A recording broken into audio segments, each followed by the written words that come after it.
Hi everyone, it's Margot and I'm here with Iriana and Jade. And you're listening to Vet Echo, your new vet student podcast. So today's episode is a bit of a special one. We are only 13 days away from summer. How do you feel about that? happy because Finally. the sun is coming back. Yes, we're gonna be on holidays. Yeah! So to celebrate the return of sunny days, we thought it was the perfect moment to talk about how to handle the arrival of summer with our pets. So from intense heat and dehydration to travel stress and changes in routine, summer can be quite a journey for us and our pets.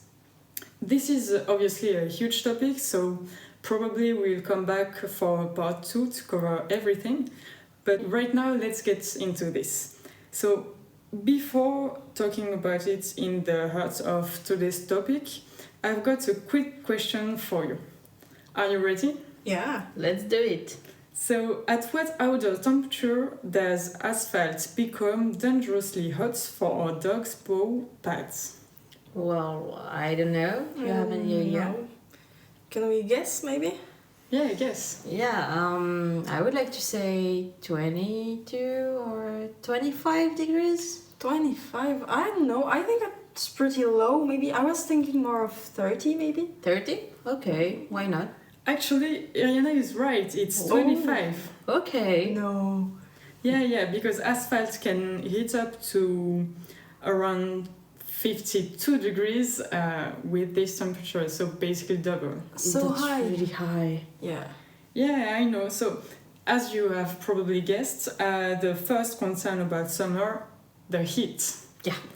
So there is a key mechanism to explain a bit how does the body works, which is thermoregulation. So have you heard about that? Yes. Isn't that the process the body uses to regulate the inner temperature?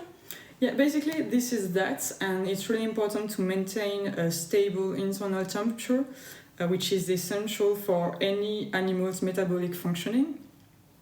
So how does thermoregulation actually work? Well, it's based on a communication between sensory receptor and the brain. So thermoreceptors that are located in the skin and deeper inside the body will detect the temperature changes, and it will lead to a signal to hypothalamus and will trigger a physiological response. So when it comes to heat, there is 3 main mechanisms to regulate temperature. So the first one is peripheral vasodilatation, which is basically when the blood is redirected toward the surface of the animal, which leads to a better exchange with the environment. The second point is the reduction of basal metabolism. So it's a very complex subject and it could lead to an entire episode of podcast, but we are gonna simplify it for you today. Yes. Yes, that's what we need. So basically it's when the body slows down some energy consuming processes that also produce heat. So it will lead to the reduce of production of key hormones. For example, catecholamine, such as adrenaline, that are involved in stress response. For example, with the higher heart rate, the raise of heart rate, of blood pressure, and of respiratory rate. And so it will calm down the system. And also with the reduction of thyroid hormones, mostly T3 and T4, which control the basal metabolic rates by influencing how much oxygen and energy cells use. So with these hormones, they also influence digestion by speed up the gut transit and enzyme production. So when the temperature will raise, there will be an inhibition of this, and it can also be a consequence for example, lost appetite. So it's quite interesting to know that. Okay. And the third one, the final one, is behavioral changes. So when you observe an animal that's having a hard time with the heat, Which signs do you think are the most revealing?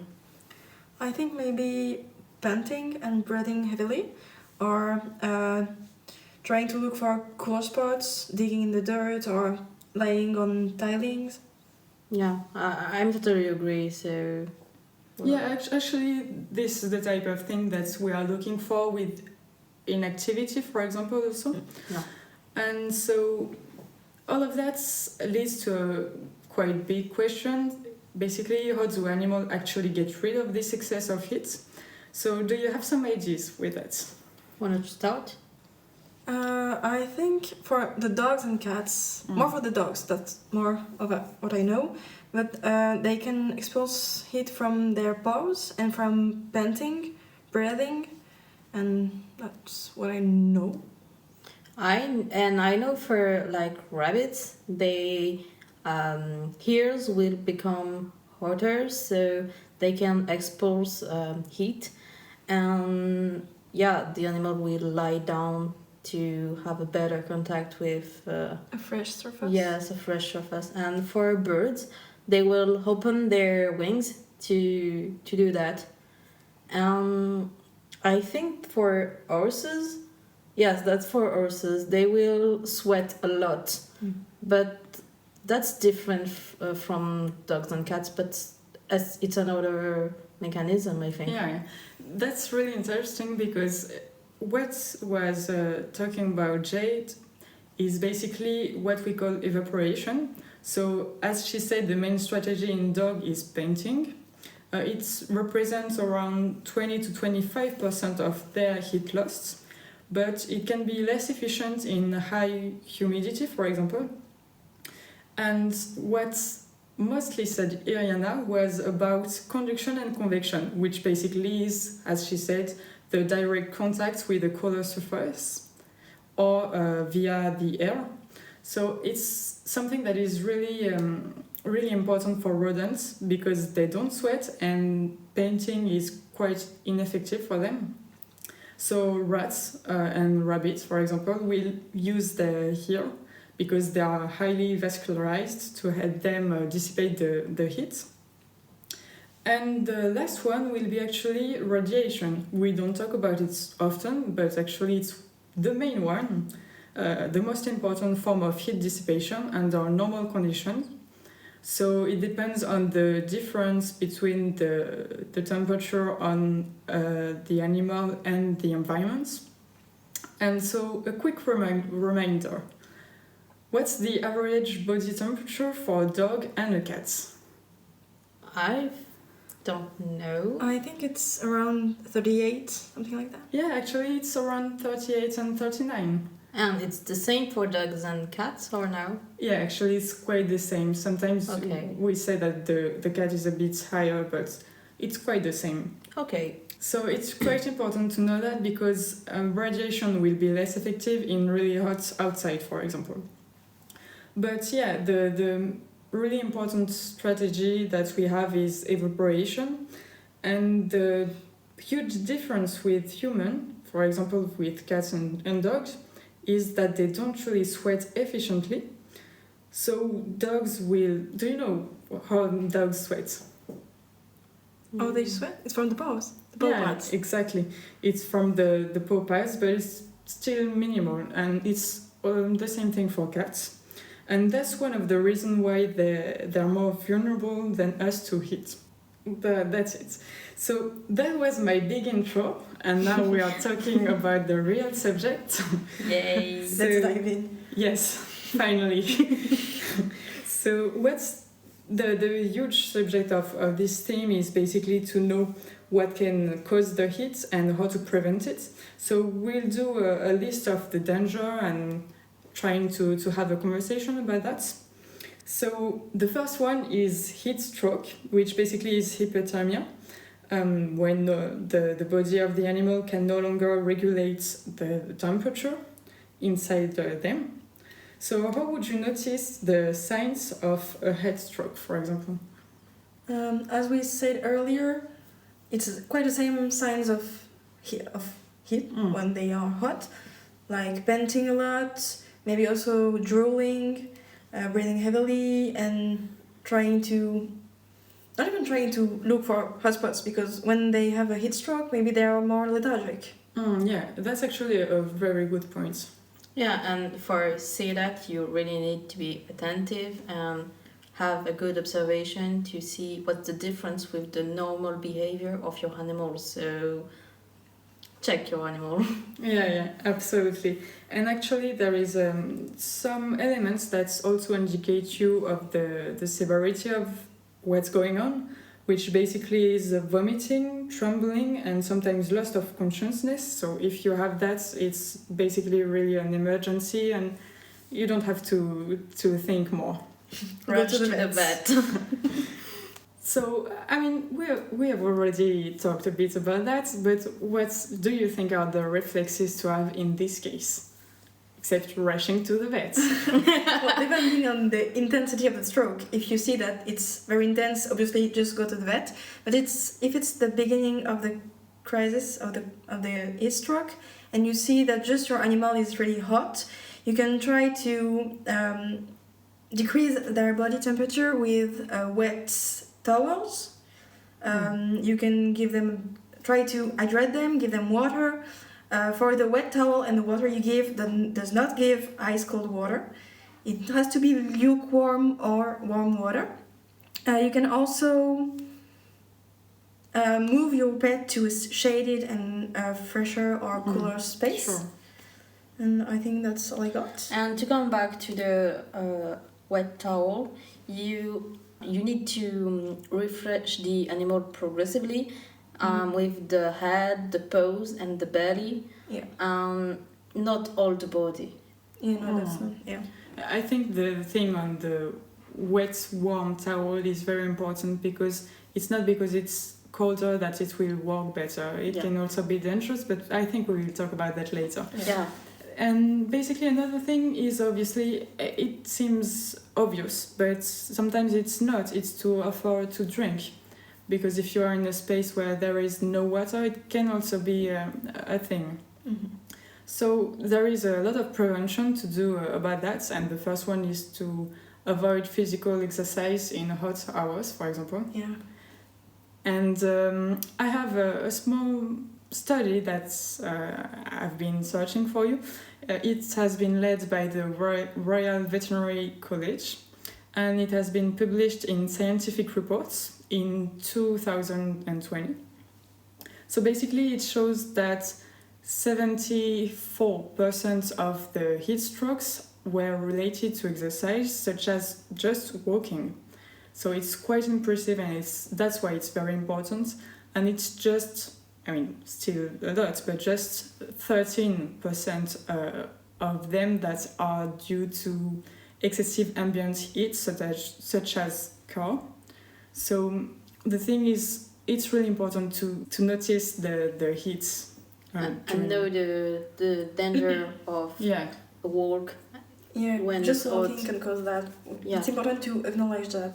Yeah, exactly. It's not when it's super hot, because sometimes it's in a quite normal day for us, but it's not for our pets. And we have to say that when a dog is walking, his temperature will increase. Yeah, so sure.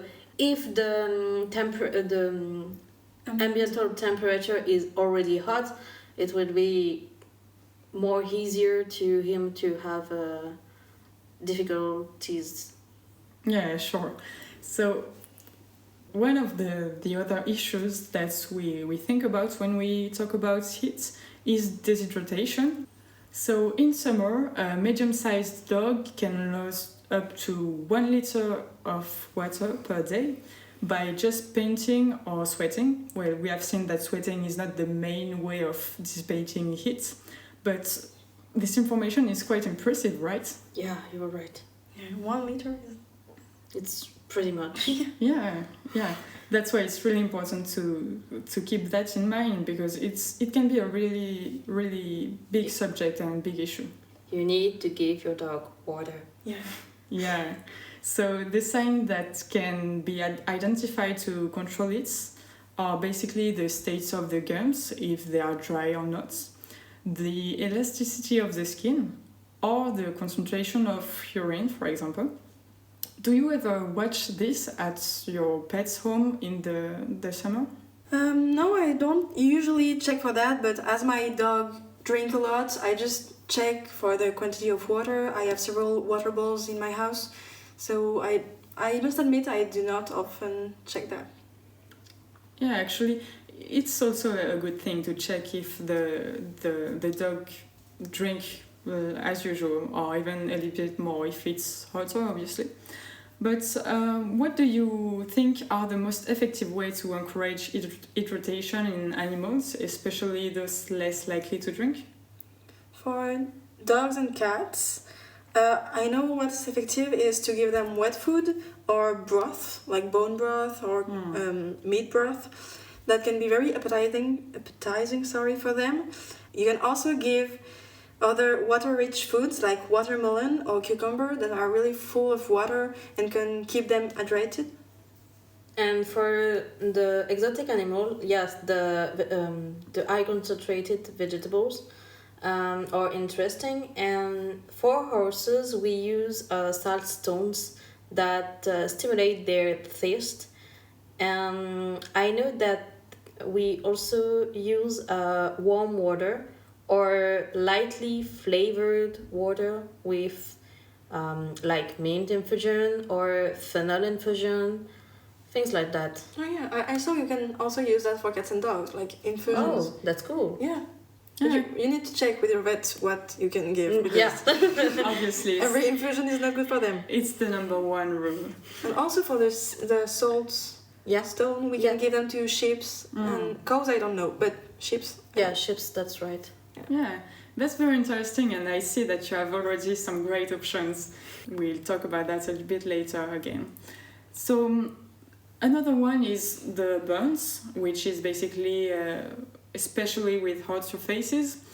I don't know if any of you want to talk about it a bit more, because in veterinary consultation in the summer, we observe this type of case increasing strongly. Yeah, I think it's partly caused by misinformation or just people don't really know that the surfaces can be burning for our pets because we don't walk barefoot. So we cannot know if it's too hot for them, and with this misinformation, this lack of information, people don't pay attention to that. That's why a lot of burning can occur, I think.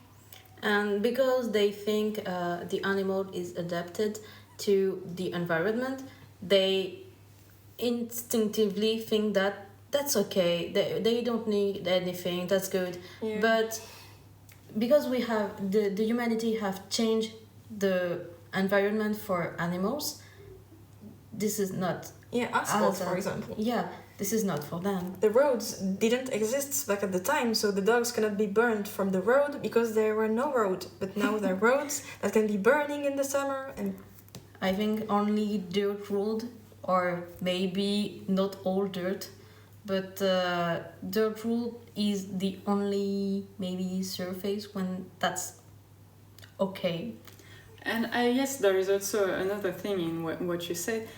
Basically, when we have a dog, they have to adapt to our behavior. So if we decide to go on a walk, they go with us because they depend on that. In real nature, they will probably not move at this period of the day, and they will move later when the sun will be down. And there is pressure.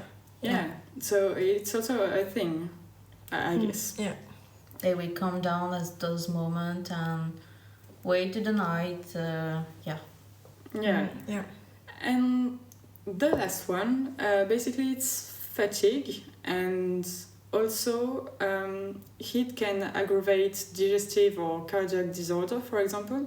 So as we mentioned earlier, the drop in certain hormones during heat stress leads to slowing down of basal metabolism, and this can cause some functional changes. It's often minor in healthy animals, but for older pets, for example, or for some of them that have health issues, heat can become a serious risk factor that needs to be seen. So let's not forget about the at-risk group. So basically, for small mammals like rabbits and guinea pigs, they are extremely sensitive to temperature above 26 to 28 degrees Celsius. So it's quite a current temperature to see. And then there are also brachycephalic breeds. I'm thinking about bulldogs in dog or Persians in cat, for example, who can struggle to ventilate properly due to their anatomy, for example. And obviously, older pets, overweight animals, and those with chronic conditions like heart disease and respiratory issue. They can also much less tolerate the highs of temperatures. So summer is a time to be especially cautious with these animals. Even a small heat wave can become a problem. And I know, Jad, that you have a dog that has an issue, so...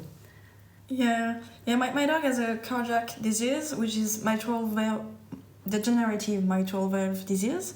And for cardiac dogs, it can be harder to thermoregulate because of the peripheral vasodilatation that can be less efficient.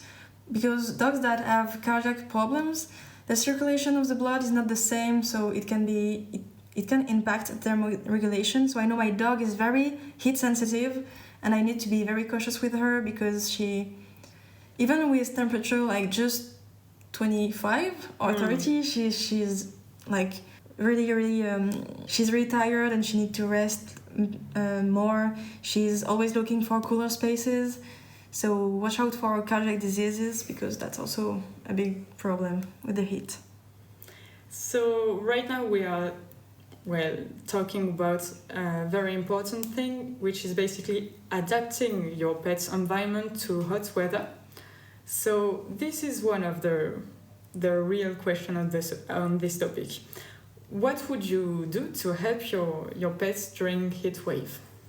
I think for dogs and cats we can use the AC, or maybe let them in an open space or with a high ventilation.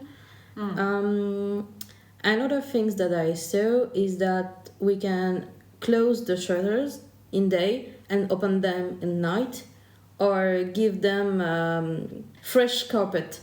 Oh yeah, that's a good idea. So I have things to add, depending on if you have a garden or not. If you have a garden, you can provide some water spot like dog pools, or create shade areas. And in the house, it's imperative to keep water bowls, like water accessible for your dogs. It's very important.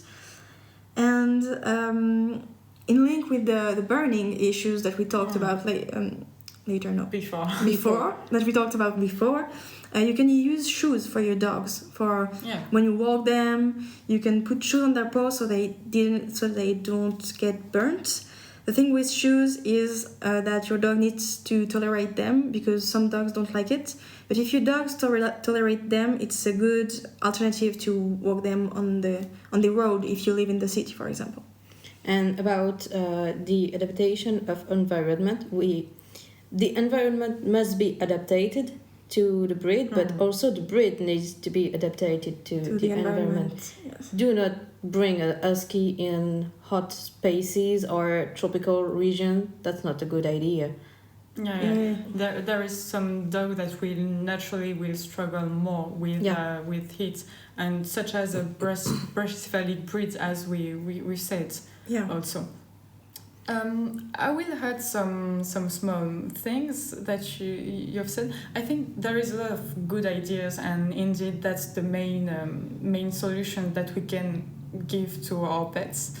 But I will also say that we have to, as Jad said, we have to have fresh water available at all times. So I think it's also important to change often your water bowl to stay fresh and attractive for your dog or cats.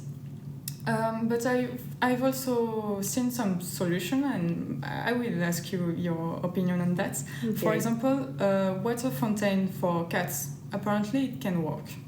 Oh yes, I've seen it too. That's cool, I think. Yeah, and I saw that cats really like that. They really love water. Moving water? Fountain. Yeah, water moving fountain. water and fountains, because like I don't know, they find it funny. I think That's yeah. fun, and the water don't stay Still. still. Yeah. But I think the problem can be the cleaning of the water Mm. fountain, because sometimes this is like complex. Yeah, a complex system. Yeah. And another thing, some cats will only play with it. It's just Yes, a and fun don't- game for them, and they will not drink. And depending on the cat also, because my mom's cat does not like that. She's Yeah, Oh, she's really? afraid of it. Okay. does not approach the water fountain. No. And I've also seen that some dogs like water fountain. Yeah. Yeah. Yeah, And actually. is that better for dogs than for cats? Or? I think it's something that is more used with cats because Yeah, okay. they are really attractive by movement and Yeah. stuff like that. For dogs, it can be something, but usually it's mostly used for cats. But I Okay. think it can be used for any species, any animal that's like that. There is also the fact of dropping some ice cube in the bowl. It can help some animals I have seen. Homemade frozen treats. Yeah, I love that. Yeah, You can it's make a ice good cream for thing. your dog. Yeah, that's That's actually very cool. cool.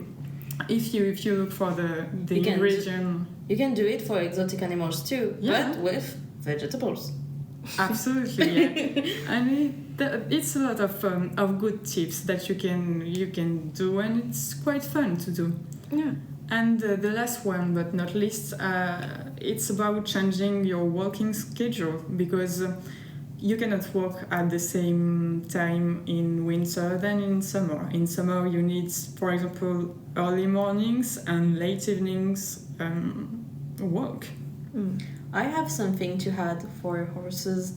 We can give them a regular shower, but we do need to don't forget the use of heat knife.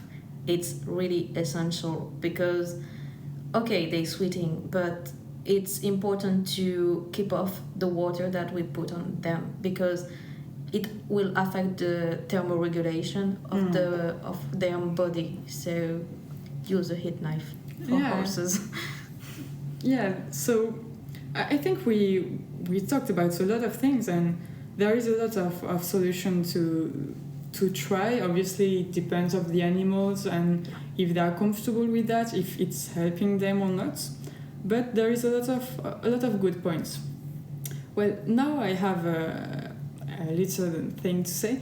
Sometimes owners want to help their animals, but it can lead to dangerous situations by misinformation, for example, or lack of information. So, do you have any story that you want to share about that?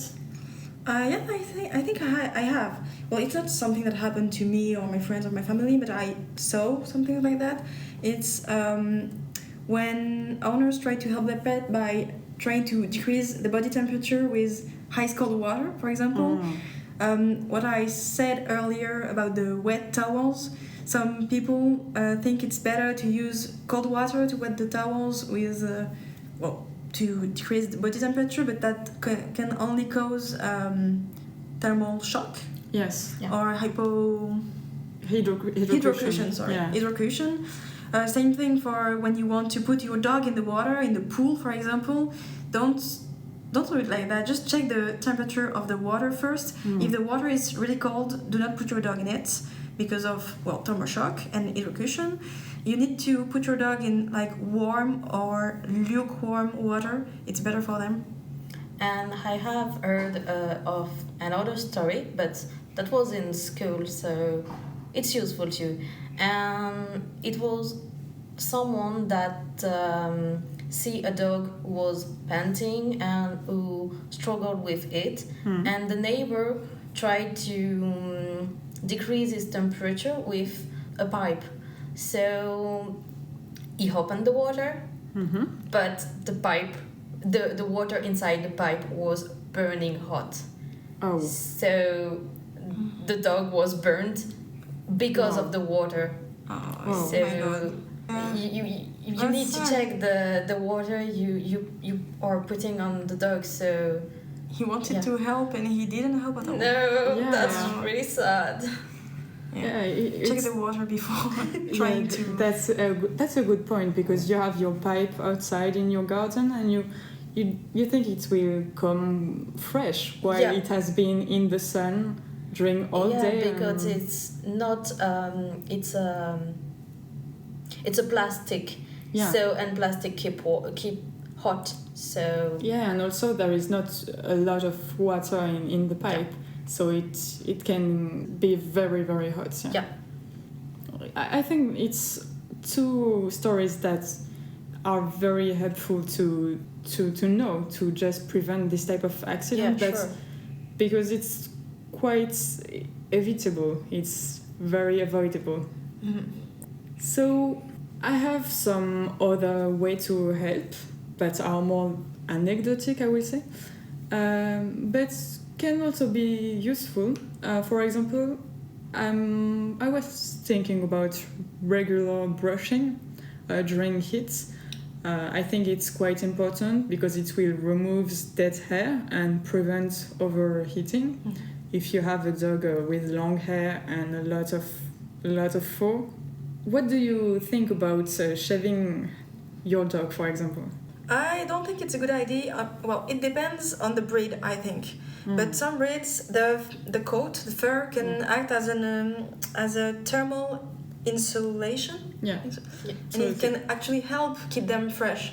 So sometimes it's not a good idea to Shave. shave, yes, because fur is part of the thermoregulation, Yeah, sure. And depending on the breed. Actually. yeah, and for a cat, we do not need to shave them because their skin is really thick and it's really sensible. So you will provide more burning with shaving.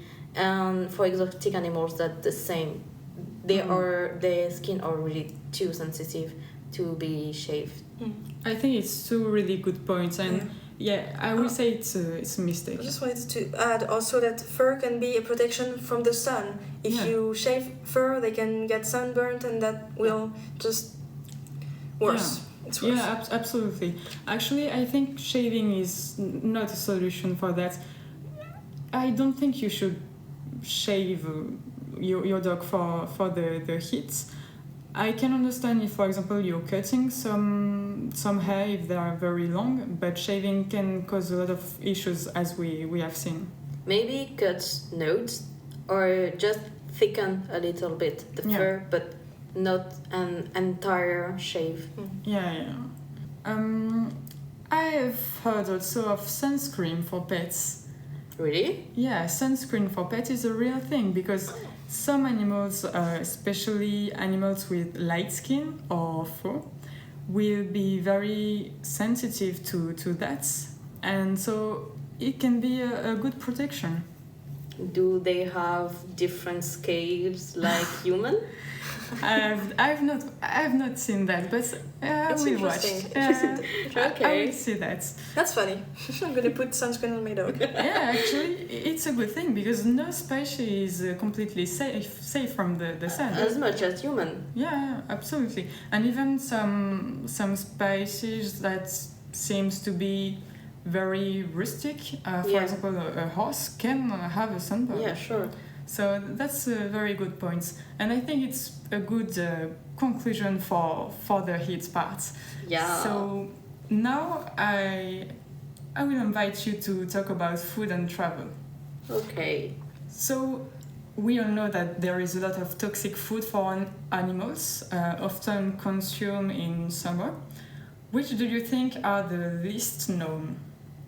I think that grape is food that's not known to be toxic for dogs, but it actually is because of the tartaric acid. Well, there are some studies about that. We're not sure it's the tartaric acid, but grape in general can be really toxic for your dog, and I think not a lot of people know that. Yeah, sure. Do you have other ones? Oh no. But, The basic chocolate. Yeah. I mean, it's always good to remember. But for chocolate, it's theobromine that is the toxic part, the toxin for both the heart and the nervous system of pets. And so it's quite important to remember that, because you can find that in whether it's in ice cream, cake, cookies, a lot of things. But there is some dog specific chocolate. Yes, it's made not of carob. chocolate made. Carob. Don't know Okay. how that's pronounced, but that's Yeah, Okay. that's the equivalence, yeah. Okay. It's the safer version. Well, actually, I have some other one for you. For example, avocado, which contain purcine, and it's especially concentrated in the skin and the pit. And it's toxic for some animals like dogs, rodents, and especially birds. Okay. So it can cause digestive issues or even pulmonary edema. Yeah. So there is also a lot of different products. I'm thinking about fruit pits like apricots, peach, and cherries, for example, that contain cyanide inside the pits. And if it's chewed or broken, it can release some compounds that leads to severe respiratory distress. I'm thinking about citrus fruits that can be a problem because it contains essential oils and limonene, and that can create digestive issues and skin irritation. And one that is not really a toxic thing, but I think it's quite important because we are starting to enter in the barbecue parties, etc. So basically it's cooked bones, especially from chicken or pork. Oh, really? Yeah, because they can be extremely dangerous because they can splinter and causing intestinal blockage or perforation. So it's something to look at. Yeah, and rabbit bones also no? Yeah, I think they are more less common, but it's also a thing. Yeah. So you have to check that and be very cautious. So, quick question. If you have a pet, is a dog-friendly place is essential to the choice of your holiday? Yes, very important for me because I bring my dog everywhere with me. If she cannot go somewhere, I will not go. So especially in holidays, like I cannot just let her to anyone. If I have someone to keep her, maybe I can accept a non-dog friendly place. But Just a few days. yeah, if it's just a few days. If it's big holidays, I like to have my dog with me. So it's very essential. I cannot go somewhere that is not dog friendly. Yeah. What about you? I still don't have pets, but I think when I will have one, because I want one, yeah, that will be an essential point, because that's cool to share memories with our pets outside of home and outside of The routine. the routine. And Yeah. their lives are shorter than Yeah. ours, so let's make it memorable. Yeah, and there are so many places that are dog friendly. Yes. Or even it's not a dog or cat friendly, or maybe not horse friendly. That's a bit harder. Yeah, but even it's only dog friendly or cat friendly, that's cool because we can bring them with us and offer them some news. Yeah. And that's the point of being a pet parent. Like you want an animal, you need to assume that it's not just If you're a parent, you will not let your children at home just because you want to go on holidays and no one accepts your children. So, I mean, we can discuss that. Huh? yeah, Sometimes sure. it's a good point. Sometimes, yeah, but for most holidays, you will bring your children with you. Yeah, obviously, I think it's important because it's a part of the bond, and we choose to have a pet to share some moments. So obviously, I quite agree. And if you don't want to pay for maybe a plain place for your dog or your cat, stay around you. There are so many beautiful places you can visit, you can discover in another way with your animal. Yeah, sure. Yeah, you can stay and find a location. You can go with your car, for example. Yeah. Sure, Or that's a solution. Sometimes with common transport, like trains accept dogs and cats, so you need to pay a little place for them, but that's an extra. yeah. But not the same as a plane ticket, which Yeah, is sure. way much expensive. Expensive, yeah. Yeah, well, to help you with your research for later, I found a small article published in 2024 that ranked European countries according to their number of dog-friendly accommodations. Ooh. So if you want to go at some Yeah. place. Interesting. So, according to you, which ones do you think we can find in the top 5? Oh my god, I don't know. That's actually a good question. In It's- countries? Yeah, European countries. European countries. Yeah. That's a good question. I would like to say maybe some place like Sweden. Yeah, I would have said the same Sweden. thing. Sweden? It's not even on the top 5. Oh no! France? Actually, France Oh, is wow. it's the third one. Wow, Third that's one. Maybe Germany? Germany is the 4th. Oh. Okay. Who is the first? Where's the first? Italy. I saw that Italy is quite good. Absolutely, it's Italy. It's Italy? Italy is the Wow. first with over than 3,000 to accommodation. Okay. Yeah, I saw that. I don't know what to say. That commercial centers like malls, they accept dogs. That's That's cool. insane. That's I like actually it. very cool. I think in the US they accept too. Yeah, some of maybe. them. Yeah, some place. I think there are only some places in the Yeah, US. Well, I will give you the rank, but you had a good guess. That's cool.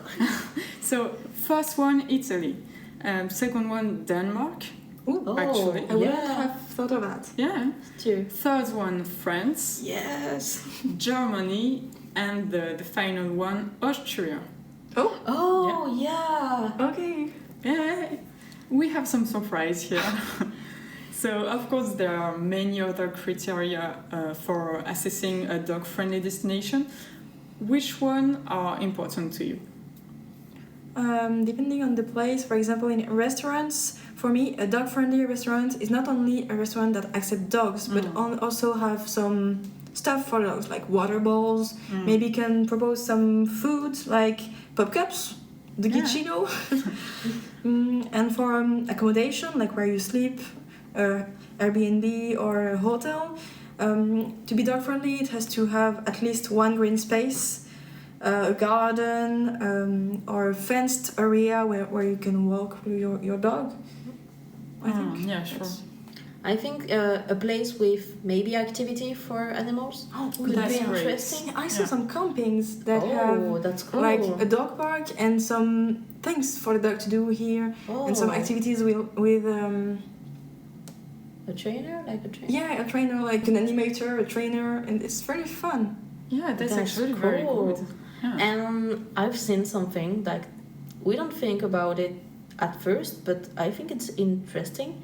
A vet-friendly place, because if you need an emergency intervention, that's interesting. Because Obviously. some places don't like to see a professional to come and have some, maybe will take care of the animal, but I don't know why they don't like that. Yeah, sure. I will actually say that for me it's quite the same thing.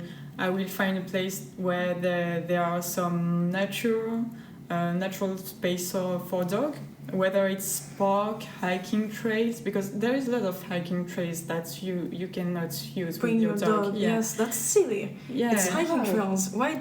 It's nature, forest. You cannot bring your dog. What Yeah, actually, I think That's their place. I think the problem is maybe that some owners didn't really watch the dog carefully, and it creates some issues with the Yeah. environment and everything. But it's quite a shame that you can no longer go in this type of place, and it's quite the same thing for beach, for example. Yeah. I think for forest and hiking trails, there are also the possibility to the place to be courting space, and they don't want to be bothered by and slow down because they saw a dog. So Yeah, but just that's not cool. yeah, I don't because, say so. like So- dogs aren't the problems because there's hiker too. So Yeah. if they are karting, Yeah. hikers can also be a problem for them. Yeah, but it's more difficult to them to react maybe to a dog that Then- cross Yeah. than a hiking person that just go on his way. But Yeah, well, I think they should do separate trails for Yeah, karting I and absolutely for agree. hiking. Yeah, Because joining the two is too dangerous. Even if you don't have a dog, it's really dangerous. yeah, you have a child that's crossed Yes. the yeah, road, and exactly. it can also be a Same problem, yes. Mm. But because there are dogs, they don't want to. Yeah. I mean, yeah. Well, often to go on a holiday, we will use transports. So this is a good question. How to prepare the trip? Well, there is actually a lot of different way of traveling. As we've already said, you can put your dog and yourself in a train. You have the car, obviously, and the plane too. So traveling by plane with your pets, there is some stuff that you need to know.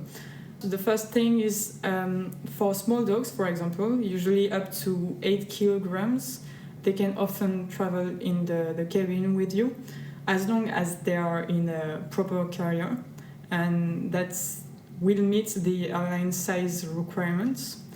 But for larger dogs, for example, usually they have to travel in the cargo holds in a crate that meets the IATA standards. Do you know this abbreviation or not? No. I heard it. I don't know the full. What it means, yeah. Yes, but I know globally what it is. Actually, it's the International Air Transport Association. And so they have some standards to allow security for your pets in their crates. So it's a special type of crates that are designed for air travel. But there is a catch in that. Well, not all airlines accept animals, and so you have to know that. And mostly brachycephalic breeds like bulldogs, pugs, are often banned from flying in cargo holds because of their breathing difficulties, especially in warm conditions. So you have to see that with your airline and to check. Well, for the car, how do you think we can make transport more comfortable with our animals? Maybe use a dog belt for them, or for cats and exotics. Transport case well attached to the back seat, but a transport case could be a good idea. Yeah, I think for a dog, actually, the safest option is the travel crate that you can put in the back of your car. It's safer for you and for the dog, but if you don't have a crate, you can use maybe a backseat cover, Yeah. Yeah. so they can move and lay freely. That's a good idea. Yeah. And if the trip is long, you have to plan some stops for the dog to walk, stretch Stretch his a little legs, bit, yeah. yes, Yeah. and to take some water. It's important to plan some stops. Yeah, actually, I think that's And an for important point. And for their needs too. Yes, Yeah, obviously, yeah. I think it's an important thing to think about when you're traveling, because your car travel will be maybe longer than if you were alone, because you have to think about them. So it's often preconized to plan breaks every 1 or 2 hours to allow your pets to relax, go outside, drink water, and obviously move around. Go to the potty.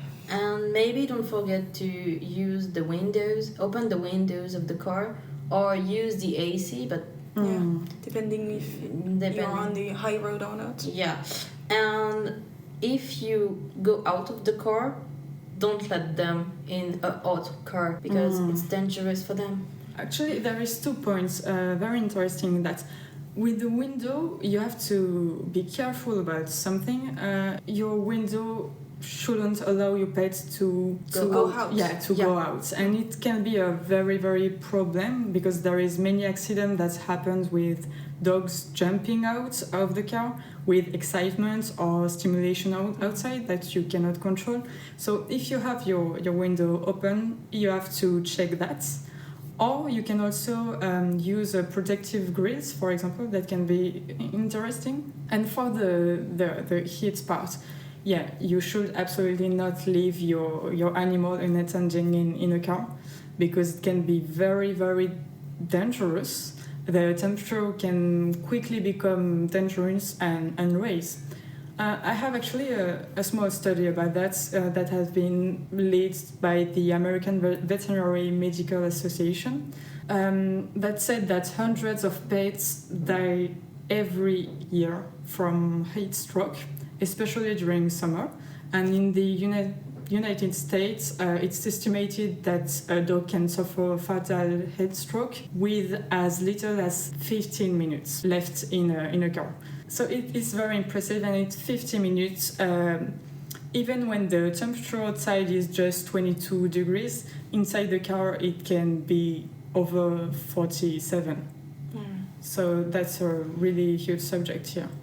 Well, you have said a lot of things, but I think it's also important to talk, for example, about food, because there's a lot of animals that are quite susceptible to motion sickness, for example. So, for example, it can be a good thing to prefer a light meal 4 to 6 hours before the departure and to try to not overfeed your dog just before to avoid vomiting and other problems. Yeah, it's true that some dogs can be sick in the car.